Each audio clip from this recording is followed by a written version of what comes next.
Welcome to my channel. ಇವತ್ತಿನ recipe ನೀರು ಉಪ್ಪಿಟ್ಟು. ಅದಕ್ಕೆ ಬೇಕಾಗಿರೋಂಥ ಸಾಮಗ್ರಿಗಳು: ಒಂದು ಬಾಣಲಿಗೆ ಎಣ್ಣೆ ಹಾಕ್ಕೊತಾ ಇದ್ದೀನಿ. ಎಣ್ಣೆ ಕಾಯ್ದ ನಂತರ ಸಾಸಿವೆ ಹಾಕ್ಕೊತಾ ಇದ್ದೀನಿ. ಸಾಸಿವೆ ಸಿಡಿದ ನಂತರ ಸ್ವಲ್ಪ ಕಡಲೆಬೇಳೆ ಹಾಕ್ಕೊಂಡು ಅದನ್ನು ಫ್ರೈ ಮಾಡ್ಕೊಂಡಿದ್ದೀನಿ. ನಂತರ ಮೆಣಸಿನ್ಕಾಯಿ ಹಾಕ್ಕೊತಾ ಇದ್ದೀನಿ. ಹಸಿಮೆಣಸಿನ್ಕಾಯಿ ಯೂಸ್ ಮಾಡಿದ್ರೆ ಒಣಮೆಣಸಿನ್ಕಾಯಿ ಕೂಡ ಹಾಕ್ಕೊಂಡ್ರೂ ಚೆನ್ನಾಗಿರುತ್ತೆ. ಈರುಳ್ಳಿ ಹಾಕ್ತಾ ಇದ್ದೀನಿ. ಈರುಳ್ಳಿ ಕೂಡ ಫ್ರೈ ಆಗ್ತಾಯಿದೆ.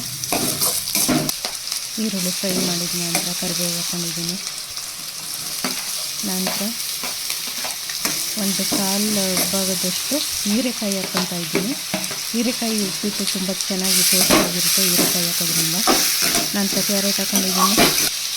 ಇವೆಲ್ಲನೂ ಫ್ರೈ ಆದ ನಂತರ ಹುರುಳಿಕಾಯಿ ಹಾಕ್ಕೊತಾ ಇದ್ದೀನಿ. ಹುರುಳಿಕಾಯಿ ಎಲ್ಲನೂ ಚೆನ್ನಾಗಿ ಎಣ್ಣೆ ಉಳ್ಕೊಂಡು ಎಲ್ಲನೂ ಬೇಯಿಸ್ಕೊಬೇಕು. ಈ ರೀತಿ ಉಪ್ಪಿಟ್ಟು ಬೇಡ ಅಂದವರು ಕೂಡ ಈ ರೀತಿ ಉಪ್ಪಿಟ್ಟು ಮಾಡಿದ್ರೆ ನೀರು ಉಪ್ಪಿಟ್ಟು ಇಷ್ಟಪಟ್ಟು ತಿಂತಾರೆ.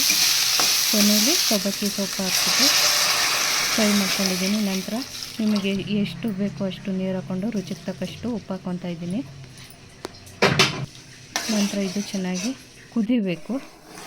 ಇದು ನೀರು ಚೆನ್ನಾಗಿ ಕುದ್ದಿದ ನಂತರ ರವೆ ಹಾಕ್ಕೊಂಡು ಚೆನ್ನಾಗಿ ತಿರುಗ್ಕೊತಾ ಇದ್ದೀನಿ. ಸ್ವಲ್ಪನೇ ರವೆ ಹಾಕ್ಕೊಬೇಕು. ನಾನು ಒಂದು ಮುಕ್ಕಾಲು ಬೌಲಷ್ಟು ಚಿಕ್ಕ ಬೌಲಲ್ಲಿ ರವೆ ಹಾಕ್ಕೊಂಡಿದ್ದೀನಿ. ಹಾಕ್ಕೊಂಡು ನೀರು ಥರ ಮಾಡ್ಕೊಬೇಕು, ಚೆನ್ನಾಗಿರುತ್ತೆ. ನಂತರ ಲಾಸ್ಟಲ್ಲಿ ಕೊತ್ತಂಬರಿ ಸೊಪ್ಪು, ಕಾಯಿ ತುರಿ ಹಾಕ್ಕೊಂಡು ಸರ್ವ್ ಮಾಡಿಕೊಂಡ್ರೆ ರುಚಿಕರವಾದಂಥ ನೀರು ಉಪ್ಪಿಟ್ಟು ಸವಿಯಲು ಸಿದ್ಧ. ಲೈಕ್ ಮಾಡಿ, ಶೇರ್ ಮಾಡಿ, ಹಾಗೆ ನನ್ನ ಚಾನಲ್ಗೆ ಸಬ್ಸ್ಕ್ರೈಬ್ ಆಗಿ. ಮತ್ತೆ ಹೊಸ ವಿಡಿಯೋದೊಂದಿಗೆ ಬರ್ತೀನಿ. ಅಲ್ಲಿವರೆಗೂ ಟೇಕ್ ಕೇರ್, ಬಾಯ್.